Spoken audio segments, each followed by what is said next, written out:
अस्सलामुअलैकुम, सत श्री अकाल, नमस्ते, आदाब। तो कैसे मेरे भाइयों, अब इस वीडियो में हम बात करेंगे। आप लोग ने बहुत सारे सवाल किए हैं कल की वीडियो में कि जावेद भाई हम इंडिया में कौन सी वैक्सीन लगाएं, पहली डोज लेने के बाद या दूसरी डोज, दोनों डोज लेने के बाद हमें क्वारंटाइन कर किया जाएगा सऊदी में।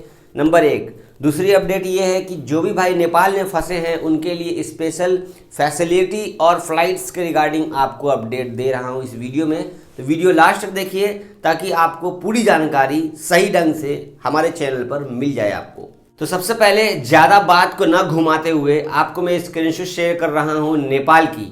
तो नेपाल में 31 मई 2021 तक इंटरनेशनल फ्लाइट सस्पेंड है ड्यू टू कोरोना वायरस की वजह से।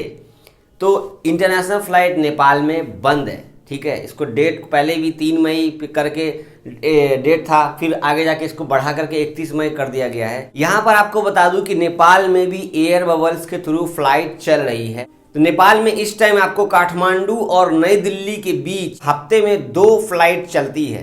काठमांडू और नई दिल्ली के बीच में हफ्ते में 2 फ्लाइट चलती है, वो चल रही है। इसके साथ साथ ये जो आपको फ्लाइट चल रही है ये नेपाल एयरलाइंस है और एयर इंडिया द्वारा, मतलब एयर बबल्स के तहत ये फ्लाइट चल रही है इंडिया और नेपाल से।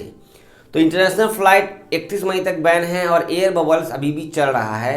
हालांकि इस वक्त आप वाया नेपाल होकर सऊदी अरब आना चाहते हैं, रिस्क तो शुरू से ही रहा है और अभी भी रिस्क है। तो आप लोग सोच रहे होंगे कि शायद हम नेपाल में फंसे हुए हैं तो हमारी हेल्प कौन करेगा, और वाया नेपाल होकर आप आना चाहते हैं तो फिर आप कैसे आएंगे। वैसे मैं रिकमेंडेशन आपको नहीं करूंगा कि वाया नेपाल होकर आप सऊदी अरब आइए, लेकिन आपको मैं आपको एक फ़ोटो शेयर करूंगा इंडियन एम्बेसी नेपाल का। तो आपको भी समझ में आ गया कि एयर बबल्स के तहत इंडिया से नेपाल की फ़्लाइट चल रही है, लेकिन नेपाल से सऊदी अरब की एयर बबल की कोई फ़्लाइट नहीं है। तो फिर आप आगे कैसे जाओगे। कल रात में Indian embassy in Saudi Arabia, मतलब कि अपनी इंडियन एम्बेसी जो सऊदी में, उन्होंने रीट्वीट करके बताया कि नेपाल से जो भी लोग नेपाल में फंसे हुए थे, आपको पता है कि फ़्लाइट बैन कर दिया गया, फिर बिना PCR टेस्ट के आप कैसे आगे आओगे। तो इन सब के लिए इंडियन एम्बेसी नेपाल ने एक स्क्रीनशॉट शेयर कर रहा हूँ मैं आपको, देखो ट्विटर का। तो इन सभी लोगों को, जो भी लोग फंसे हुए थे, पहला फर्स्ट बैच जो है, फर्स्ट से चार्टर फ्लाइट का इंतज़ाम किया गया, जो कि इंडिया और नेपाल के बीच में बातचीत हुआ। 3-4 दिन के बाद ये अप्रूव दे दिया गया। तो हिमालयन एयरलाइंस और नेपाल एयरलाइंस के थ्रू जो भी भाई नेपाल में फंसे थे उनको सऊदी अरब अच्छे से पहुंचा दिया गया है। आने वाले और भी दिनों में और भी फ्लाइट्स, चार्टर फ्लाइट नेपाल से सऊदी अरब आएगी।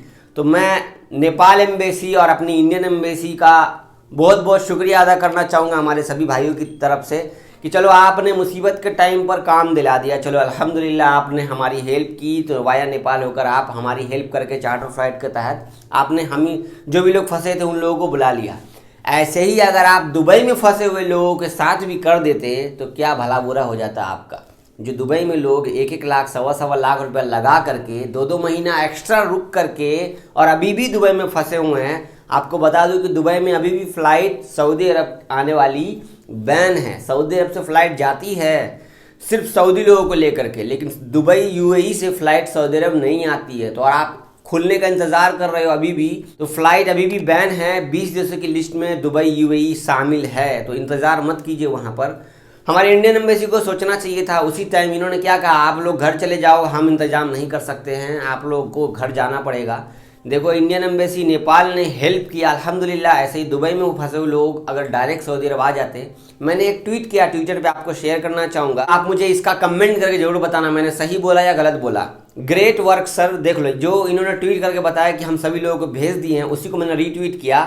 अगर आप सब ऐसे ही direct flight, charter flight India से सऊदी की शुरू कर देते हैं तो गरीब लोगों का कितना सारा पैसा फालतू में दूसरे देश में देना पड़ रहा है, जो 14 दिन क्वारंटाइन रहना पड़ रहा है।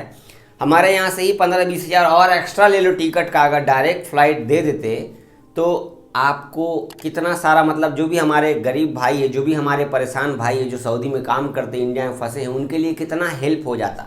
मैंने सही कहा या गलत कहा। जो वाया होकर जाते हैं इतना पैसा खर्च करके, अगर डायरेक्ट फ्लाइट चालू कर दे, 50,000 का टिकट होगा तो भी हम लोग लेने को तैयार है। किसी दूसरे देश में रुकना तो नहीं पड़ेगा फालतू में, है ना। हमारा पैसा हमारे देश में रह जाएगा। तो मैंने सही बोला या गलत बोला, आप मुझे कमेंट करके बताइएगा। तो नेपाल के बारे में आपको समझ में आ गया होगा। अब बात कर लेते हैं आपको दवाई के बारे में। तो कल जो मैंने वीडियो बनाया उसमें मैंने ये नहीं कहा कि इंडिया में दवाई लगाएंगे, कौन सी दवाई लगाएंगे तो अप्रूव्ड मिल जाएगा, क्योंकि मेरे पास में अपडेट नहीं था। हालांकि मैंने ये कहा वीडियो में कि आप दवा लगा लेते हैं तो ज़्यादातर कोशिश है कि आपको क्वारंटाइन नहीं किया जाएगा, दवा का सर्टिफिकेट लेकर आते हैं तो। बशर्ते नंबर 1 आपको मैं सबसे पहले शेयर कर दूं, सुबह सुबह मैंने देखा सऊदी गजट पर इन्होंने अपडेट दिया था और क्वारंटाइन पैकेज के बारे में बताया गया, जिसमें मैंने कहा कि टिकट शामिल नहीं है। तो बिल्कुल भी टिकट शामिल नहीं है इसमें। मैं आपको उर्दू न्यूज़ की स्क्रीनशॉट शेयर कर रहा हूँ। इसमें वही है, होटल पैकेज है, एयरपोर्ट ट्रांसफ़र है, खाना है दिन का, रात का, सुबह का, और 2 कोरोना टेस्ट है। टिकट शामिल नहीं है। 3000-3500 का आप लेते हो क्वारंटाइन पैकेज, आपको लेना ही पड़ेगा किसी भी हाल में। लेकिन आप लोग अगर ये दवाई जो सऊदी अरब ने अप्रूव किया है, तो आपको मैं सऊदी गजट का स्क्रीनशॉट शेयर करता हूँ। अमेरिकी कंपनियों जॉनसन एंड जॉनसन और मॉडर्ना द्वारा निर्मित कोरोना वायरस टीकों को अब सऊदी अरब में संबंधित अधिकारियों द्वारा आने वाले जो भी लोग हैं उनको दिया जाए तो ये अप्रूव्ड है। सिंपल सी भाषा बोलूँ, फाइजर और एस्ट्राजेनेका और भी कोई 1-2 दवा है जिसका नाम मुझे नहीं मालूम है, जॉनसन एंड जॉनसन और मॉडर्ना द्वारा बनाया गया दवा ही सऊदी अरब में अप्रूव्ड है। अब हमारे यहाँ सीरम इंस्टीट्यूट में दवा बना है और भी बहुत सारे कंपनियों में दवा बना है, वो यहाँ पर अप्रूव्ड नहीं है सऊदी अरब में। मतलब कि इंडिया में अगर हमको एस्ट्राजेनेका मिल जाता है दोनों डोज, एस्ट्राजेनेका दवाई अगर हमें मिल जाता है या फाइजर इंडिया में, पता करो कहाँ मिल रहा है, खर्च करके अगर 15-20 हज़ार रुपये में अगर वही दवा मिल जाता है, दोनों दवा मिल जाए आपको, तो आपका कम से कम 60 से 70 हज़ार रुपये जो एक्स्ट्रा चार्ज लगेगा तो वो 20 हज़ार में ही आपका पूरा हो जाएगा, क्योंकि आपको फिर होटल में क्वारंटाइन का पैकेज नहीं लेना होगा सऊदी अरब का। समझ रहे हो आप?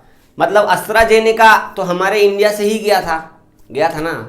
तो यहाँ पर इन्होंने ये कह दिया है कि मॉडर्ना और जॉनसन एंड जॉनसन अमेरिकी कंपनी के द्वारा बनाया गया दवा ही हम किंगडम में अप्रूव्ड कर रहे हैं। ये इनकी अपडेट है। तो अभी आपको समझ में आ गया होगी कौन सी दवा लगाने का फ़ायदा है। इंडिया में कोविशील्ड है, कोवैक्सीन है, स्पुतनिक आ गया है, कौन कौन सा वैक्सीन आ गया है। ये सब वैक्सीन लगाने के बाद भी कोई फ़ायदा नहीं है सऊदी अरब में। और हमारे बहुत सारे भाई बोल रहे हैं कि दवा लगाने के बाद भाई कोई रिपोर्ट नहीं मिलता है।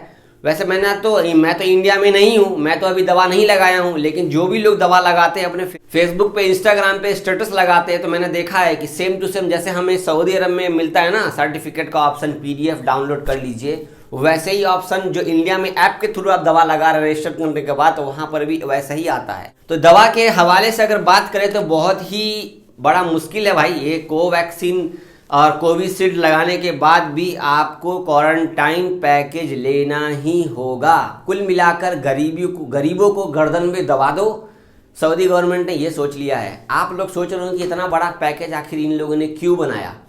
इनको मालूम है कि सबसे ज़्यादा लोग सऊदी अरब में जो काम करते हैं ना वो इंडियन है, और इंडियन ही इस टाइम पे दूसरे देश होकर सऊदी अरब आने की कोशिश कर रहे हैं। तो हम इतना बड़ा ना पैकेज बना देते हैं ताकि वो लोग आने की सोचे ही नहीं। मतलब कि आप बहरीन आते हो, फिर बहरीन से वाया यहाँ आओगे, तो यहाँ आने के बाद आपको पहले ही होटल पैकेज लेना होगा। ये आपको ट्रैवल एजेंट और आपको ऑफिस वाले प्रोवाइड करेंगे। कितना महंगा है। अभी फ़िलहाल जो अपडेट थी मैंने आपको बता दिया है। शाम की वीडियो में पूरी बात करते हैं फिर से इंशाल्लाह। कल रात को मैंने बहुत सारे लोगों को रिप्लाई भी किया है, बहुत सारे लोगों को मैंने रिप्लाई किया 1 घंटे तक। आप लोग जल्दी जल्दी कमेंट करें, इंशाल्लाह मैं रिप्लाई करने की कोशिश करूंगा। कि आप हमारे चैनल पर पहली बार आए हैं तो हमारे चैनल को सब्सक्राइब कर लीजिए, वीडियो लाइक कर दीजिए। आप फेसबुक पर देख रहे हैं तो सबसे पहले इसको शेयर कर दीजिए ताकि लोगों को मालूम हो जाए। और इंडियन एम्बेसी के बारे में सही कहा गलत कहा मुझे कमेंट करके जरूर बताइएगा, ठीक है। दुआ में याद रखिएगा, अपना ख्याल रखिए। अल्लाह हाफिज़।